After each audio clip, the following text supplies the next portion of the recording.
এক দোকানে গিয়েছিলাম, তখনও সন্ধ্যা হয়নি। ফুটপাতে ভাসমান স্পঞ্জ স্যান্ডেলের দোকান। স্যান্ডেলের দাম ৬০ টাকায় নিলাম, কিন্তু আমার কাছে তো ভাঙতি নেই, ছিল মাত্র ১,০০০ টাকার নোট। দোকানদার নিজে থেকেই বললেন, সমস্যা নাই, দেন। আরও কয়েকজন ক্রেতা তখন স্যান্ডেল দিচ্ছিল। ঠিক তখনই আমার মোবাইলে কল আসে।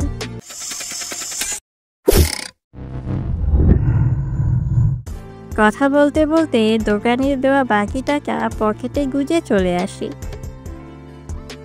অন্যমনস্ক থাকার কারণে টাকাটা গুনে নেওয়া হয়নি, যদিও সেটা করা উচিত ছিল। রাতে বাসায় ফিরে টাকাটা বের করলাম, দেখি ৩টা ৫০০ টাকার নোট। সর্বনাশ!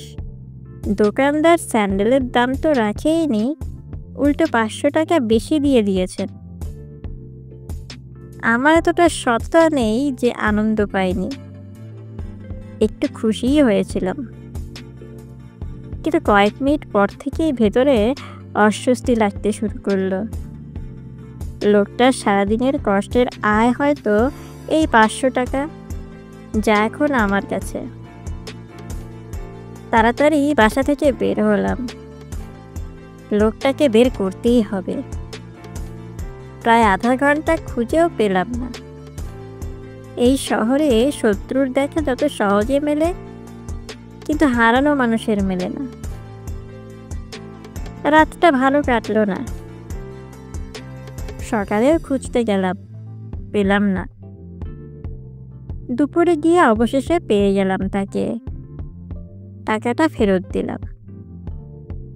লোকটার হাসি বলে দিচ্ছিল, গত রাতেও তিনি হয়তো অনেক হিসেব কষে এই টাকা মেলানোর চেষ্টা করেছেন, পারেননি।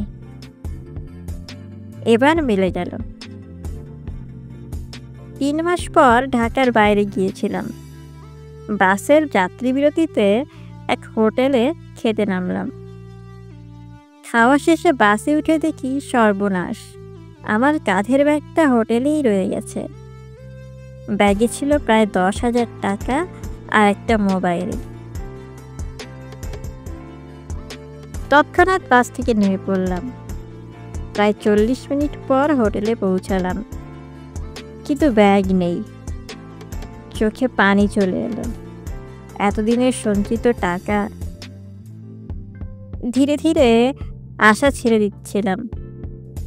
তখনই পিছন থেকে এক কিশোর ডেকে বলল, ভাই, আপনার ব্যাগটা এখানে রেখে গিয়েছিলেন। ছেলেটি নাকি আমাকে অনেকবার ডেকেছিল, কিন্তু আমি শুনিনি। ব্যাগ খুলে দেখি সবকিছু আগের মতোই আছে। হিসাব মেলাচ্ছি। হয়তো সেই স্যান্ডেলওয়ালার উপকারের প্রতিদানই আজ ফিরিয়ে দিলেন কেউ। আপনি কারো উপকার করলে সেটি কখনো বৃথা যায় না। হয়তো যার উপকার করলেন সে আপনাকে ফেরত দিতে পারবে না, কিন্তু উপরওয়ালা অন্য একজনের মাধ্যমে আপনাকে ফিরিয়ে দেবেন। বিশ্বাস রাখুন, উপর থেকে কেউ একজন আমাদের জীবনের সুতো টানছেন।